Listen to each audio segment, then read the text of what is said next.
Bonjour à tous, bienvenue dans cette vidéo de cuisine. Ça faisait longtemps que j'en avais pas faite, il faut dire que je fais souvent les mêmes recettes. Bon, ça va pas être beaucoup de changements, car je vous propose une purée de betterave. Oui, oui, oui, une purée rose. Les filles commencent un petit peu voilà, à se douter des fois en fonction des couleurs, les légumes et tout. Et la dernière fois, vraiment, j'avais des betteraves, mais impossible. Elle ne voulait pas les manger, ni en crudité ou quoi. Et puis j'ai dit, je vais voir si je peux les faire en purée, puisque je sais que la betterave, c'est quand même assez doux, assez sucré. Et j'ai dit aux filles, je vais vous faire une purée rose. Alors elles ont été étonnées. Et j'ai dit, oui, oui, je vous dirai pas ce qu'il y a dedans, mais ce sera une purée rose. Et puis, si vous aimez, je vous dirai. Voilà. Et il se trouve qu'elles ont beaucoup aimé. Donc elles m'en ont redemandé une. Voilà pourquoi aujourd'hui j'en refais une. Donc je vous propose d'y aller de suite. C'est parti pour la purée de betterave toute rose. Allez, nous voilà donc avec la purée pomme de terre betterave. Alors, j'ai pas allumé parce que j'ai l'impression que vous voyez moins bien si j'allume. Donc, hop, je pense que là, de toute façon, vous voyez bien l'écran, vous voyez le robot. Je me réhabitue parce que ça fait longtemps que j'ai pas fait. Voilà. Là, je pense qu'on est bon.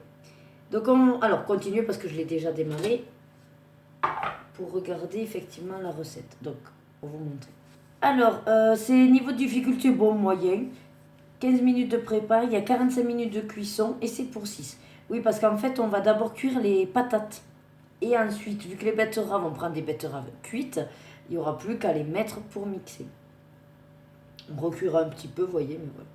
Donc après, c'est surtout betterave, pomme de terre, crème liquide, du lait pour apporter de la rondeur. Et puis voilà, et puis sel et du poivre. Allez, c'est parti. On met 500 d'eau.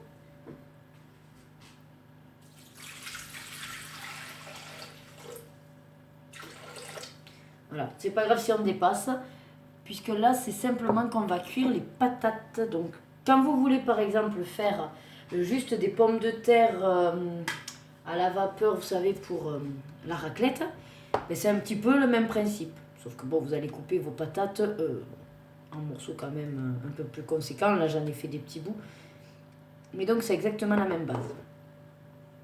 Alors, après, on met le panier cuisson, donc celui-ci. Moi, comme vous pouvez le voir, j'ai déjà mis dedans mes patates coupées, puisque je les ai déjà pré-pesées. Donc là, bon, les 500 grammes, ils y sont. Même un chou, il y a plus, je peux vous le dire. Et on va insérer le couvercle. Ok, alors, ce qu'ils ne disent pas, et ça, c'est toujours à vous d'y penser, si vous voulez mettre du goût, vous mettez un bouillon dans l'eau. Comme ça va donner du goût à vos patates. Après, c'est pas obligé, puisque dans la recette, il nous faut remettre du sel et du poivre, mais que moi, je ne mets pas forcément, puisque j'ai déjà mis un bouillon. Et puis ça tombe bien, puisque souvent, un cube de bouillon, c'est pour 500 grammes de liquide. Enfin, voilà. Donc, on est bon. Je mets le couvercle, gobelet doseur. Et donc, on est parti pour 20 minutes de cuisson. Varoma, petite cuillère.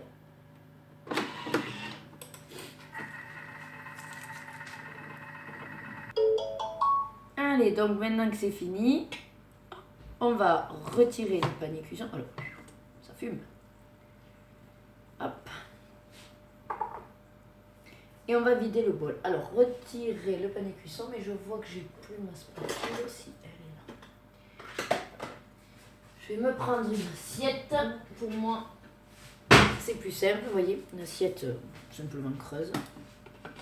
Donc, hop, on décale pour avoir accès au petit trou. Et une fois qu'on est sûr d'avoir bien mis. Et comme ça coule, je mets ça là-dessus. Et je vais donc vider le bol. Alors, le bol, forcément, vous avez le bouillon. Bon, après, il y a l'amidon, il y a de la pomme de terre. C'est peut-être pas cool à garder, mais rien n'empêche de recycler si jamais vous avez besoin après de bouillon pour, je sais pas, le soir cuire des pâtes ou du riz. Ou juste faire une petite sauce de viande. En rajoutant une crème fraîche, ça peut aller aussi. Allez, de maintenant, on va mettre les betteraves cuites. Donc, vous voyez, hop, je les ai coupées. Alors, j'ai fait au pif. Je ne sais pas si j'ai les 400 grammes. Mais si jamais il m'en reste encore une dans le sachet, puisque vous savez, c'est les sachets sous vide, là, où ils disent qu'il y a 500 grammes. Donc,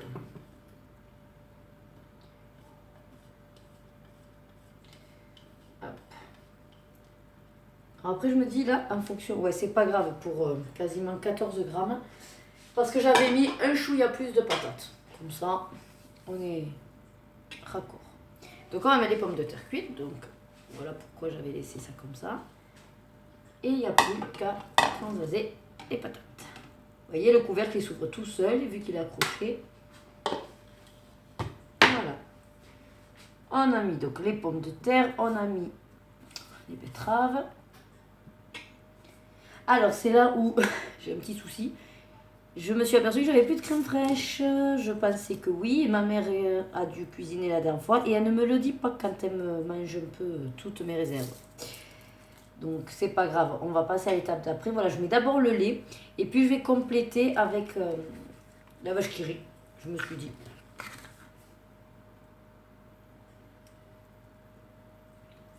Je vais doucement parce que 100 grammes, voilà, ça va vite. Ok. Je reviens puisque j'ai ouvert mes petits morceaux de vache qui rit.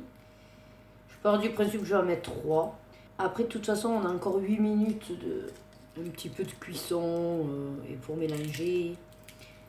Donc si jamais, j'en rajouterai une fois que tout aura cuit. Allez, 3 ça fait moitié. Je vais compléter avec le lait puisque du coup, il n'y a pas d'autres crème fraîche. Et si jamais après, ça manque un peu de rondeur pour les filles, je rajouterai une vache qui rit. Après, je pense que vous pouvez aussi remplacer par du beurre ou alors d'autres substituts de crème fraîche, par exemple de la crème de soja. Enfin voilà, pour ceux qui seraient allergiques en plus. Bon, le lait aussi, par des laits végétaux. Hein, voilà, vous pouvez vraiment vous adapter en fonction de votre régime alimentaire. Alors, du sel. Bon, ça, c'est à votre appréciation, donc vous n'êtes pas obligé. Vous pouvez même le faire après. Moi, j'aime bien le faire avant et j'en mets pas beaucoup. Allez, c'est parti. Hop. Vous voyez, 8 minutes à 1,5. Oh, c'est rare, 1,5. Allez, donc là, ça y est, c'est fini. Et donc, vous voyez qu'il y a 1 minute donc, de mixage à faire. Là, attendez, je rabats. Limite, ça a déjà, de toute façon, mixé. Regardez. Vous voyez, il n'y a que à finaliser. Donc, c'est parti. On mixe sur 7. Allez. Allez, je vous ai mis de la lumière. On va voir le résultat. Alors, pour le coup, bon, ça a mixé. Et en mixant, en fait, ben, des fois, ça peut liquéfier un peu. Et là, je trouve que, ben, du coup, ouais, ça a liquéfié. Moi, j'aurais pas dû mixer la minute. Vous voyez, ben, des fois. Voilà, je vous montre. Voilà. Bon, la couleur est là. Très jolie. Très, très belle couleur. Le goût est là. Ah ouais, mais alors... ça, vous voyez, c'est une purée pour qu'on n'a plus de dents. Voilà. C'est mixé lisse, comme on dit.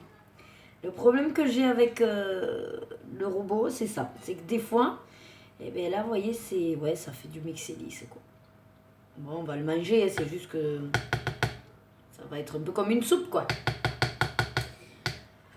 Ah là là, en fait, tout à l'heure, la texture était très bonne parce que ça avait été juste brassé, si vous voulez. Donc ça s'était plus ou moins mélangé.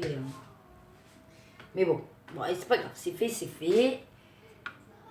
Il faudra juste que je me note que les prochaines fois, de ne pas forcément mixer à 7 et 1 minute, quoi. Juste un peu, pour dire qu'on finalise de mixer les gros morceaux de pommes de terre.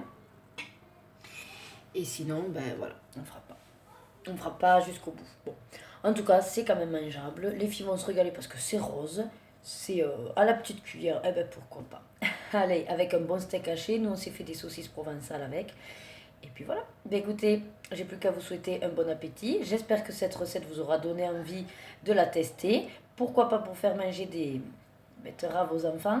Ou vous, si vous n'aimez pas trop la betterave, ça peut être l'occasion de la tester sous cette forme-là. Et puis je vous dis à très vite dans une prochaine vidéo des plaisirs d'Ergona. Bye bye.